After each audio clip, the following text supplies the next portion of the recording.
Hi class, welcome to week 6, Ask Denise live session. During this unit, we are going to review your week 6 assignment, the requirements for the assignment, and for the quiz as well. So let's go ahead and get started.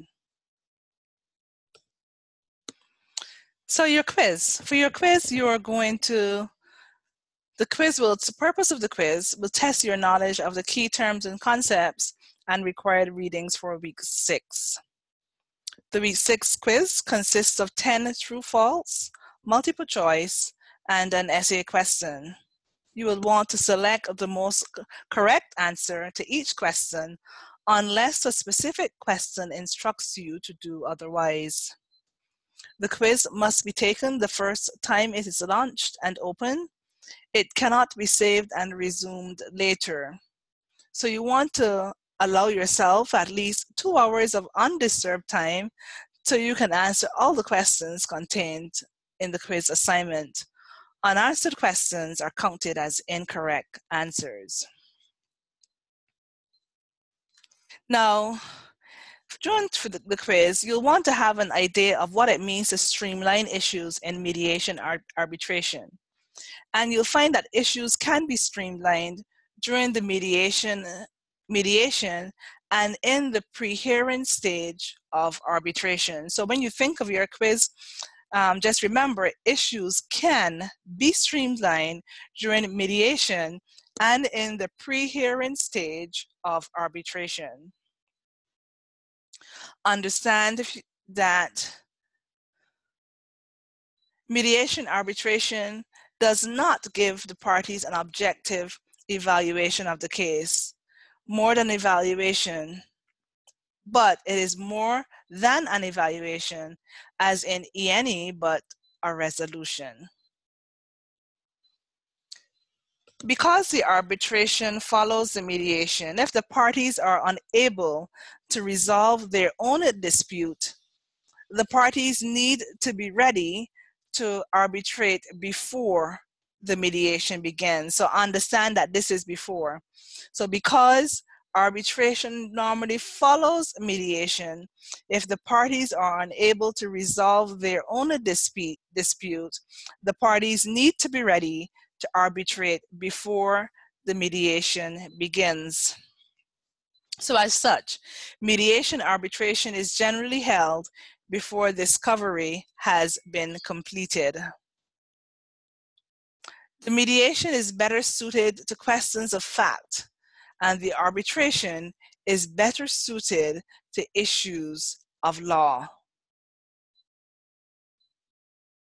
Let's talk about litigation. Litigation is classified as third-party adjudication in a dispute resolution. Litigation is considered the most complicated dispute resolution process. Just remember that as you're doing your quiz, litigation is considered the most complicated dispute resolution process. In private judging now, we're moving from litigation to private judging. In private judging, the parties will be represented by legal counsel.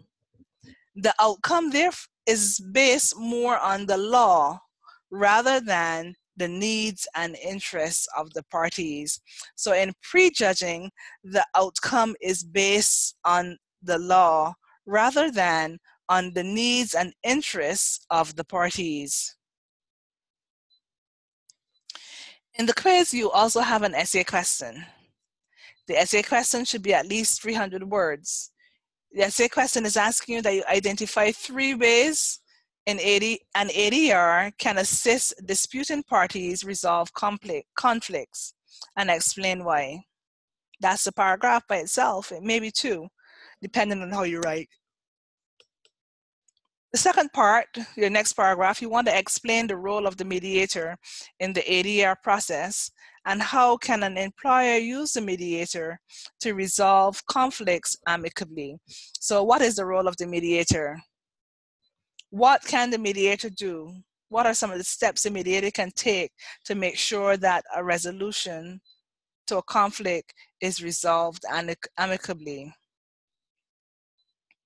Remember, The essay must be substantiated by at least 2 scholarly sources, and you want to make sure there's a properly APA formatted, including your in-text citations and your reference list. Now let's look at the assignment, what you're supposed to do this week for your assignment. So you are working, you continue to work with Redwood and Associates. Your company is in the process of hiring a new paralegal. The Human Resource Department is putting together a binder for the new hire. One of the components of the binder will be a memorandum on the private judging and its process. You were asked to prepare a memo from the binder. Your memo should explain the nature of private judging and when private judging is authorized by law or by contract. So you would have one paragraph, then you would probably discuss what is private judging and is private judging authorized by the law or by contract. For this paragraph, you also want to make sure you remember to log the information as you continue to write. So provide examples to help the paralegal differentiate between private judging authorized by law and by contract. So you may find some case law or some facts that you can draw from that to provide your examples. Then you want to list and discuss each step in the private judging.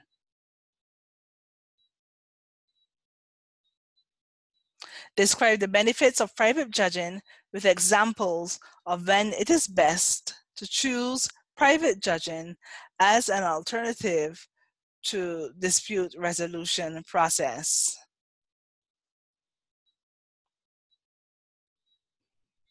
For your assignment, you must be formatted using the elements of the interoffice memo. You will have to have a heading. Just make sure you look for the memo templates. You will have a to-line, a from-line, the date, and what it's regarding. The memo should be typewritten in Times New Roman or Arial 12 points. If you have any questions other than what we've discussed here, please give me a call and I will be more than happy to assist you. Also, you'll notice I provided a link for you here. This is a sample memorandum, and you can also always use that link as a guide for preparing your own memo for the assignment. Now, how should the assignment be structured? In the past, I would have given you a template. So I'm not going to do that for this assignment, but I'll walk you through the process. Your first paragraph should be your introductory paragraph. You would have found that I would have discussed that with you prior, and you should know what should be contained within your introductory paragraph. Remember, the introduction provides a roadmap to what you will be discussing in the body of your work. So just make sure that you are succinct. Then your second and third paragraph, you are going to explain the nature of private judging and when private judging is authorized by law or contract. So you have one paragraph, the next one, which is your second paragraph, you're going to explain private judging authorized by law. Include examples to help us substantiate your ideas. And then in your third paragraph now, you're going to explain private judging authorized by contract, which is different. So you're going to use 2 separate paragraphs to analyze these. Provide examples for each, please.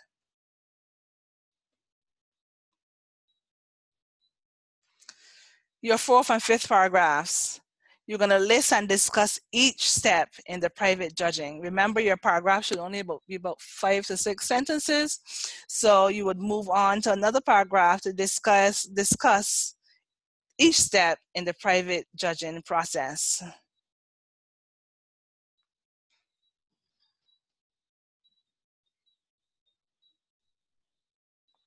Your 6th paragraph now, you're going to describe the benefits of private judging with examples of when it is best to choose private judging as an alternative dispute resolution process.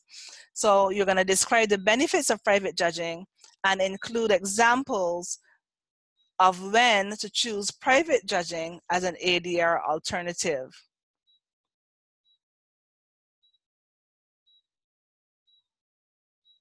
Your 7th paragraph then, which should be your last paragraph, will be your conclusion.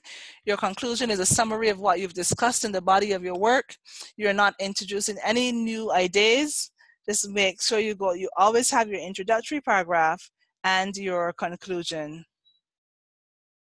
I am basically finished with the review of the quiz and assignment for this week. If you have any questions, feel free to reach out to me. I'll be more than happy to answer those questions for you. You may also ask the questions during this session so that your other classmates will benefit from these reviews. Have a good evening, and I'm looking forward to a productive week and, of course, as usual, reviewing those assignments. Thank you.